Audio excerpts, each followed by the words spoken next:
کرتے تھے۔ اللہ کے نبی 61ویں ہجری کے فتنے سے پناہ مانگنے کا حکم فرماتے تھے۔ حضرت ابو ہریرہ نے بیان فرمایا۔ 61ویں ہجری کا یہ واقعہ ہے۔ عزیزان محترم، امام حسین رضی اللہ تعالیٰ عنہ کے متعلق کیا عرض کریں، ہمارے بزرگوں نے اتنا بیان کیا، اتنا کہا ہے، خالی ان کی باتوں کو اگر پڑھ لیں گے تو ہمارا ایمان سلامت رہ جائے گا۔ حضرت خواجہ معین الدین چشتی حسن سندری رحمۃ اللہ نے کتنا پیارے جملوں میں 4 رباعی میں 4 مصرے ہوتے ہیں، بہت ہی مشہور، شاہ است حسین، بادشاہ است حسین، دین است حسین، دین پناہ است حسین، سرداد نداد دست در دست یزید، حقا کے بنا لا الہ است حسین۔ کلمے کی بنیاد حسین فرمایا آپ نے، محبت ہے اگر حسین سے تو پھر ایمان سلامت ہے، ایمان سلامت ہے۔ میرے بزرگوں، دوستوں، اے نوجوانوں، اچھی طرح سمجھ لینا کہ اگر دین سلامت رکھنا چاہتے ہیں، دین سلامت رکھنا چاہتے ہیں، سجدوں سے دھوکہ نہ کھائیں، کپڑوں سے دھوکہ نہ کھائیں، لوگوں کے پیسوں سے دھوکہ نہ کھائیں، لوگوں کے جمع کفیل سے دھوکہ نہ کھائیں۔ آپ اگر دین سے وابستہ رہنا چاہتے ہیں، اللہ کے نبی نے فرمایا کہ فتنے ہوں گے، تباہیاں ہوگی، عقائد بگڑ جائیں گے، میری امت بکھر جائے گی فرقوں میں۔ اللہ کے نبی ہو جائے، رسول اللہ کیا کریں ہم؟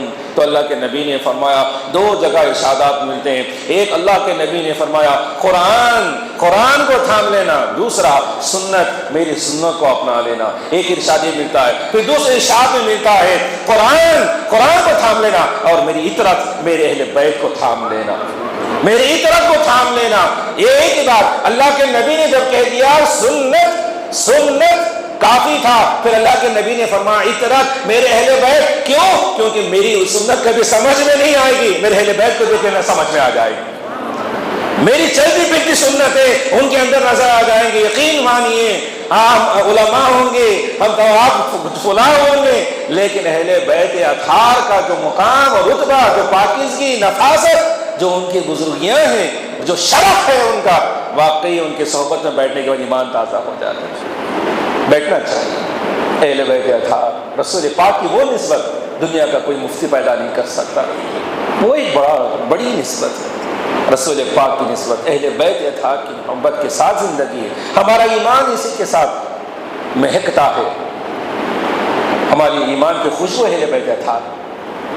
اسی محبت کے ساتھ اگر آپ آگے بڑھیں گے، یقین مانی قرآن سمجھ میں آئے گا، آپ کو قرآن سمجھ میں آئے گا، قرآن سمجھ میں آئے گا، ایثار و قربانی سمجھ میں آئے گی، خدا سمجھ میں آئے گا، خدا کے رسول کی کیفیات سمجھ میں آئے گی۔ اگر ایسا نہیں تو پھر مسائل ہیں، لوگ الجھتے رہیں گے، ایک فتنہ آج پیدا ہو گیا، نیا فتنہ اور پیدا ہوگا، اگلے زمانے میں وہ پیدا ہوتا، اگلے زمانے میں وہ پیدا ہوتا۔ بیٹا فتنوں سے کٹ کر اہل سنت و جماعت ایک بہترین جماعت ہے، اس پر وابستہ رہے، اس سے وابستہ رہے اور استقامت کے ساتھ رہے۔ حضرت امام حسین رضی اللہ تعالیٰ عنہ کی شہادت ماشاءاللہ یہ ازل سے طے ہے۔ آپ نے سنا کہ میں نے کہا کہ اللہ کے نبی کو مطلع کیا گیا کہ آپ کے اس صاحبزادے کو شہید کرنے والے ہیں، ٹھیک ہے، کئی روایتوں میں ملتا ہے، کئی احادیث میں ملتا ہے، لیکن میں نے آج تک نہیں دیکھا کہ کہیں بھی ایسی روایت ملی ہو کہ اللہ کے نبی نے دعا کی ہو اللہ سے، اے اللہ میرے بچے کو تو بچا لے۔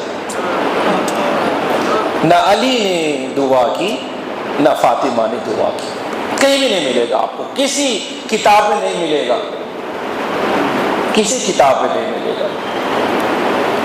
میں ان کے نسل کی بات کہوں گا، پھر اس وقت میں بات کروں گا۔ شیخ عبد القادر الجیلانی، پیران پیر، غوث اعظم دستگیر رحمۃ اللہ علیہ، اللہ نے بڑا مقام عطا فرمایا، بڑی شان عطا فرمایا۔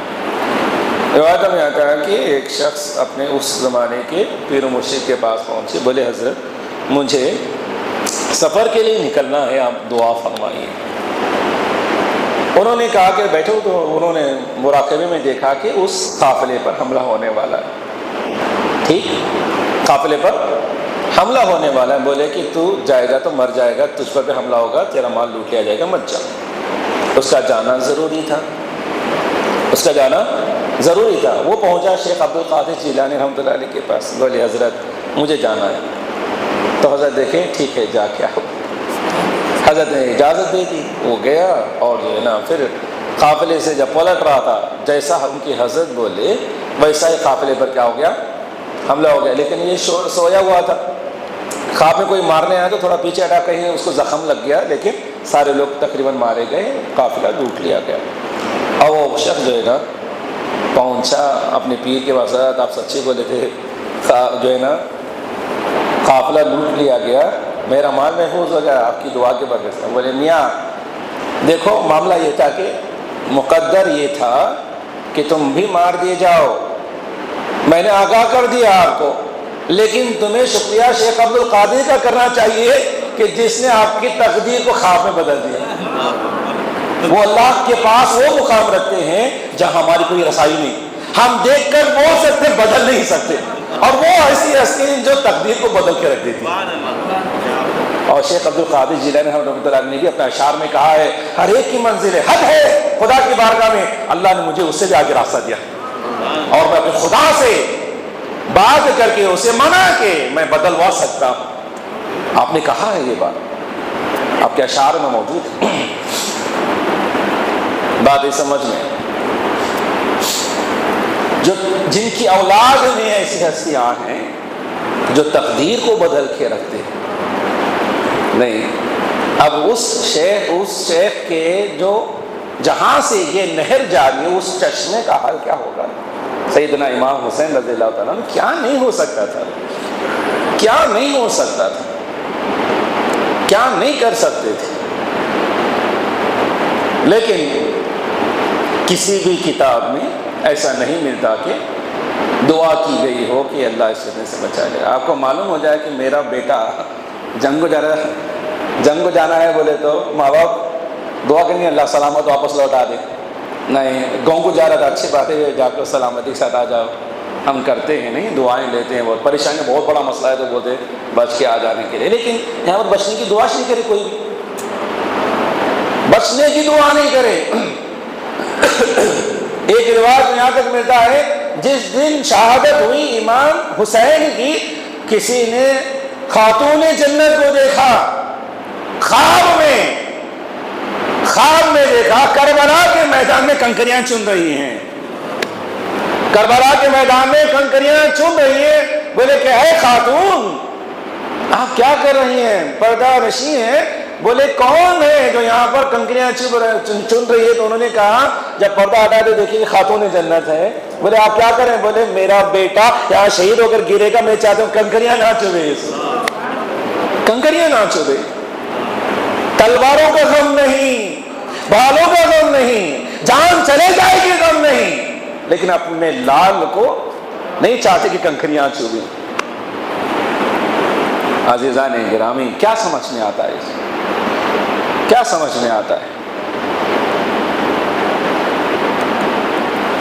یہ بات بالکل واضح کہ حضرت امام حسین رضی اللہ تعالیٰ عنہ کی شہادت اللہ کی مرضی، شہادت حسین اللہ کی مرضی، اور اللہ کی مرضی کے سامنے سر جھکا دے۔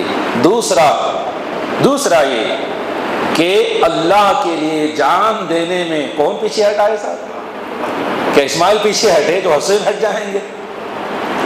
اسماعیل پیچھے ہٹے، بولے اللہ کا حکم ہے کہ قربان، بولو قربان کر دو، آنکھ بند کر دو قربان کر دو، بولے نہیں۔ حضرت امام حسین رضی اللہ تعالیٰ عنہ نے بولے ان کی تربیت اللہ انتخاب فرماتا ہے کہ کس سے کام لیا جائے، کس کو رکھا جائے۔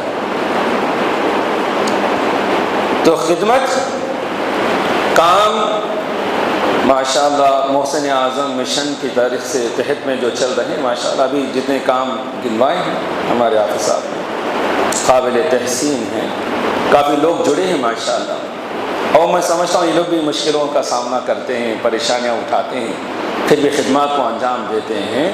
ایک بات اچھی طرح ذہن میں رکھ لیں، جس کو کام کرنا ہے وہ لوگوں سے امید نہ رکھے، کام نہیں کریں گے آپ کے کام کی اجرت خدا سے طلب کریں، لوگوں سے طلب نہیں کریں۔ خدا یہ میرے نجات کے لیے کر رہا ہوں، پروردے تو راضی ہو جا، دنیا دیکھے یا نہ دیکھے کوئی پرواہ نہیں، دنیا تعریف کرے یا نہ کرے، کوئی غریب گھر میں بیٹھ کے دعا کے لیے ہاتھ اٹھائے میری بخشش ہو جائے تو کافی ہے۔ میں دنیا کو کیا دکھاؤں؟ کوئی میری تعریف کرے یا نہ کرے سے کوئی مجھے مطلب نہیں، کوئی سروکار نہیں، کوئی سروکار نہیں۔ میں کہنا چاہوں گا کام کرنے والوں کو اپنے کام چھپائیں اور کرتے رہیں، کیونکہ جتنی تاثیر چھپے ہوئے کام میں ہوتی دکھنے والے کام میں نہیں ہوتی۔ راز اس وقت تک راز ہے جب تک چھپا ہے، کھل جائے تو پھر راز نہیں، راز نہیں۔ اللہ کے نبی صلی اللہ علیہ وسلم کے سب سے قریبی، سب سے چہیتے، جن کو اللہ کے نبی کے ہر راز کے متعلق تقریباً معلومات تھی، ساری امت اس پر متفق کرتی ہے کہ سیدنا ابو بکر سے بڑھ کر اللہ کا رسول کا کوئی رازدار نہیں۔ لیکن اتنا ہونے کے باوجود بھی جب سارے کام اللہ کے نبی کے آپ نے انجام دیے دور خلافت میں، ان کے دل میں ایک بات تڑپتی تھی کہ کہیں کوئی اللہ کے نبی کی سنت نہ رہ جائے، رسول پاک کی کوئی ایسی سنت نہ رہ جائے جسے مجھے علم نہیں۔ گھر میں جا کے پوچھا، بیٹی دیکھو میں سارے کام جو اللہ کے نبی کو جانتا ہوں میں کر رہا ہوں، کہیں چھوٹ تو نہیں ہے میری سنت؟ تو آپ نے فرمایا کہ ابا جان نہیں معلوم، آپ سارے کام تو ماشاءاللہ بہتر انداز سے کر رہے ہیں، لیکن اللہ کے نبی صلی اللہ علیہ وسلم کھانا وغیرہ بنوا لیتے تھے، اس راستے سے نکلتے تھے، مجھے بھی پتہ نہیں کس کو دیکھ کے آتے تھے۔ بولے یہ بھی کام تھا سرکار؟ بولے ہاں۔ تو بولے کہ جیسا بنانا تھا بنوائیے، ویسا بنوایا۔ اور پھر اس کے بعد حضرت ابو بکر صدیق رضی اللہ تعالیٰ عنہ وہاں پر پہنچے، دیکھتے ہوئے تلاش کرتے نکلے اس کا حقدار کون ہے، توشہ لے کر نکلے، توشہ لے کر نکلے کس کا حق ہے۔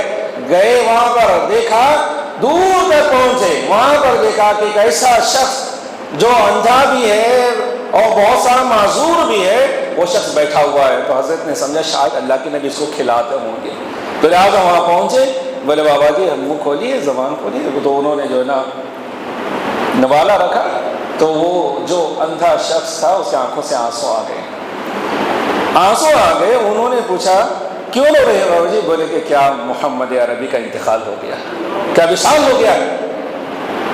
تعجب، بولے تو میں تو کوئی آہٹ کچھ نہیں کرا، بولے آپ سے ایسا اسی انداز میں آیا جیسے میرے نبی بات کرتے، میں نے کوشش کی کہ میرے نبی کے لہجے میں بات کروں، ہر چیز کی میں نے کوشش کی، آپ کیسے پہچان گئے؟ بولے کہ میرے نبی جانتے ہیں کہ میرے منہ میں دانت نہیں ہے، وہ چبا کر منہ میں لقمہ رکھتے تھے، اور آپ نے چبائے بغیر منہ میں رکھے۔ میرے عزیز بزرگوں دوستوں، اللہ کے نبی کے بہت سارے ایسے راز ہیں، سرکار نے فرمایا وہ اللہ اور میرے درمیان ہے، میرے اور اللہ کے درمیان ہے، معاملہ رازدارانہ رکھیں۔ آج جو ضرورت ہے کام کی، ماشاءاللہ یہ جو کام ہے محرم الحرام کے دوران حضرت امام حسین رضی اللہ تعالیٰ عنہ کی شہادت کا تذکرہ ہو، اہل بیت اطہار کی محبت کا تذکرہ ہو، صحابہ کی محبت کا تذکرہ ہو، آل رسول کی محبت کا تذکرہ ہو، یہ بہت لازمی ہے، بہت لازمی ہے۔ ان کی زندگیاں واقعی حقیقت سے تعبیر ہے۔ قرآن اور احادیث کی کلمات کو ہم دیکھتے ہیں، اگر چلتا پھرتا دیکھیں تو ان کی حسین کو ہم دیکھ سکتے ہیں۔ سیدنا امام حسین رضی اللہ عنہ کی شہادت، جو اس کی انفرادیت کے سلسلے میں کچھ تذکرہ کرنا ہے، کچھ باتیں انشاءاللہ ہم کریں گے جو آپ کے لیے ہمارے کچھ کام آ جائیں۔ سیدنا امام حسین رضی اللہ تعالی عنہ کی عظمت اور مقام، رتبہ، شان، میں سمجھتا ہوں جمعہ کے دوران میں بھی آپ نے خطاب میں سماعت فرمایا، اکثر و بیشتر ہم سمجھتے ہیں۔ ایک دو حدیث کا تذکرہ کریں گے برکتاً۔ اللہ کے نبی صلی اللہ علیہ وسلم نے بہت ہی گہرا تعلق حضرت امام حسین سے ظاہر فرمایا، امام حسن و حسین سے، اور ان دونوں میں امام حسین کے رتبے کو بارہا تذکرہ فرمایا اللہ کے نبی صلی اللہ علیہ وسلم۔ حضور نبی کریم صلی اللہ علیہ وسلم نے فرمایا، حسین منی وانا من الحسین، حسین مجھ سے ہے اور میں حسین سے ہوں. ایک اور اللہ کے نبی صلی اللہ علیہ وسلم نے فرمایا حسین وہ ہستی ہے کہ جس نے حسین سے محبت کیا اس نے مجھ سے محبت کی، اور جس نے مجھ سے محبت کی اس نے خدا سے محبت کی. جس نے حسین سے نفرت کی اس نے مجھ سے نفرت کی، اور جس نے مجھ سے نفرت کیا اس نے حسین سے نفرت کی. اللہ سے نفرت کیا اس نے، جس نے مجھ سے نفرت کیا اس نے اللہ سے نفرت کی. یہ تعلق حضرت امام حسین رضی اللہ تعالیٰ عنہ کا اللہ کے نبی صلی اللہ علیہ وسلم سے. بعض روایتوں میں یاد ملتا ہے کہ آپ نبی کریم صلی اللہ علیہ وسلم کے راہ سے گزرے اور وہاں پر کچھ بچے کھیل رہے تھے. ایک بچے کو اٹھا کر پیار کیا، آپ نے محبت کی. تو صحابہ نے بولے یا رسول اللہ کون بچہ ہے جو آپ اسے محبت کرے؟ تو اللہ کے نبی نے فرمایا میں نے دیکھا کہ یہ بچہ حسین کے ساتھ کھیل رہا تھا، مجھ سے محبت ہو گئی اسی لیے پیار کیا میں نے اس سے. یہ باتیں بنیادی آپ اس کو ذہن میں رکھیں. حضرت امام حسین رضی اللہ تعالیٰ عنہ کے جو گہرا تعلق اللہ کے نبی سے، آپ نے سجدہ طویل کرنے کا واقعہ تو آپ نے بارہ سنا ہوگا. امام حسین رضی اللہ تعالیٰ عنہ کی شہادت قیامت تک کے مظلوموں کے لیے اور کمزور پڑنے والوں کے لیے ایک طاقت ہے، ایک ایسی روحانی قوت، ایک ایسی روحانی طاقت کہ ہم اپنے مجبوریاں، اپنے پریشانیاں، اپنے تکالیف کو اگر امام حسین کے آئینے میں دیکھتے ہیں تو پھیکے پڑ جاتے ہیں. بولے کہ واقعی بھائی امام حسین جیسے ہستی کا معاملہ ایسا ہم کیا اوقات ہے، ہماری کیا بساط ہے. ہر چیز سے آزمایا گیا، ہر چیز سے آزمایا گیا، اور خدا کی سنت ہے جب دینا ہوتا ہے تو آزما کے دیتے ہیں، بغیر آزما کے نہیں دیتے. حضرت ابراہیم علیہ السلام کون سی ایسی آزمائش ہے جو آزمائی نہیں گئی؟ آپ سے دولت لی گئی، آپ سے اولاد کی جو ہے نا قربانی معاملہ لیا گیا، آپ کو آگ میں ڈالا گیا، آزمائشیں اتنی ہوئی، لیکن پھر اللہ پاک سبحانہ و تعالیٰ نے کئی انبیاء کرام کے والد ہونے کا شرف عطا فرمایا. اللہ پاک نے خلیل بنایا اللہ پاک سبحانہ و تعالیٰ نے، اور ہمیشہ آپ کے لیے پوری امت کے لوگوں میں حتیٰ کہ یہودی عیسائی بھی حضرت ابراہیم سے محبت کرتے ہیں اور اپنے دین کا امام قرار دیتے ہیں. یہاں تک کہا گیا کہ برہمن میں جو ہے جو لوگ ہیں وہاں پر بھی ہندوؤں کے اس میں بھی ان کا کتاب کا ان کے نام کا تذکرہ موجود ہے. خیر، حضرت سیدنا ابراہیم علیہ السلام کو آزمائش سے گزرنا پڑا، اور پھر اس کے بعد آپ کو جب انہوں نے بتایا کہ بندگی کیا ہے پھر اللہ پاک نے سرفراز فرمایا. اور حضرت امام حسین رضی اللہ تعالیٰ عنہ کی زندگی بھی، پیارے حضرت امام حسین رضی اللہ تعالیٰ عنہ کی زندگی بھی کئی آزمائشوں سے گزرتی ہوئی ہمیں نظر آتی ہے. اللہ کے نبی صلی اللہ علیہ وسلم نے محبت دکھائی، تمام چیزیں جتائے، لیکن حضرت امام حسین کی ساری زندگی آگے چل کر مشکلوں سے ہوتے ہوئے گزرتی ہے. تو یہاں پر ایک بات جو ہے نا واضح کی گئی کہ اللہ کے نبی صلی اللہ علیہ وسلم کو جو بتایا گیا معجم الکبیر میں ایک روایت ملتی ہے کہ حضرت نبی کریم صلی اللہ علیہ وسلم تشریف فرما ہے اور حضرت امام حسین آئے، اللہ کے نبی کی گود میں بیٹھ کے بڑی پیار محبت کر رہے تھے. جبریل امین آئے اور فرمائے کہ جس سے آپ محبت کر رہے ہیں آپ کی امت ان کو شہید کرنے والی ہے، آپ کی امت انہیں شہید کرنے والی ہے. آپ کی آنکھوں سے آنسو نکل آئے، مٹی بھی لا کر دی وہاں کہ کس مقام پر جو ہے نا شہید ہونے والے. یہ ہو گیا. اور خطیب بغدادی کے حوالے سے ایک روایت ملتی ہے کہ حضرت نبی کریم صلی اللہ علیہ وسلم بیٹھے ہوئے ہیں، سیدھے زانوں میں حضرت امام حسین اور بائیں میں آپ کے صاحبزادے حضرت ابراہیم تشریف فرما ہے، اور جبریل امی آئے، دونوں سے محبت کریں اللہ کے نبی صلی اللہ علیہ وسلم. آپ نے فرمایا کہ جبریل امی نے فرمایا کہ اللہ دونوں کو اکٹھا نہیں رکھے گا، اللہ ایک کو لینے والا ہے، آپ اختیار فرمائیں کسے دیں گے آپ. تو حضرت نبی کریم صلی اللہ علیہ وسلم نے فرمایا کہ یہ میرا بیٹا ہے، یہ مجھے غم ہوگا میں برداشت کر لوں گا، لیکن میری بیٹی کے غم کو میں برداشت نہیں کروں گا. تم ابراہیم کو لے جانا، حسین کو چھوڑ دو، حسین کو چھوڑ دو. ٹھیک 3 دن کے بعد حضرت ابراہیم کا انتقال ہو گیا. 3 دن کے بعد حضرت ابراہیم علیہ السلام کا انتقال. اس کے بعد حضرت نبی کریم صلی اللہ علیہ وسلم جب حسین کو دیکھتے تو ایک جملہ آپ فرماتے تھے کہ اے وہ میرے بچے جس پر میں نے اپنے بیٹے کو قربان کر دیا. آؤ ان کے پیار کرتے تھے امام حسین سے. امام حسین پر اپنے بیٹے کو قربان کیا اللہ کے نبی صلی اللہ علیہ وسلم. یہاں ایک بات سمجھ لینا چاہیے ان لوگوں کو جو لوگ کہتے ہیں کہ امام حسین رضی اللہ تعالیٰ عنہ کو جنگ کے میدان میں نہیں نکلنا تھا یا مقابلہ نہیں کرنا تھا، یا جو لوگ کہتے ہیں کہ یزید حق پر تھا، یہ بات سمجھ لیں کہ یہ کوئی معمولی ہستی نہیں. اگر ایسا ہوتا تو سرکار دو جہاں صلی اللہ علیہ وسلم نے جتنے فتنوں سے آگاہ کیا اللہ کے نبی آگاہ فرما دیتے کہ یہ بھی فتنہ ہوگا، لیکن اللہ کے نبی نے اپنے عمل سے بتایا کہ میرا حسین وہ ہوگا جس پر میں نے اپنے بیٹے کو قربان کیا، تمہیں اپنی جانیں قربان کرنی پڑے گی ان پر. وہ حق پر ہوگا، وہ حق پر ہوگا، حقانیت پر ہوگا. جب میں اپنا بیٹا قربان کر رہا ہوں حسین پر، تو پھر تمہیں میری امت تمہیں آگاہ کر رہا ہوں اپنے بیٹے کو قربان کر کے تم اپنی نسلوں کو اپنے حسین پر قربان کرنا. یہ حسین ہے. حق کے راستے کو اللہ کے نبی نے ٹھیک ٹھیک بتایا کہ دیکھو حسین سے کبھی بھڑنا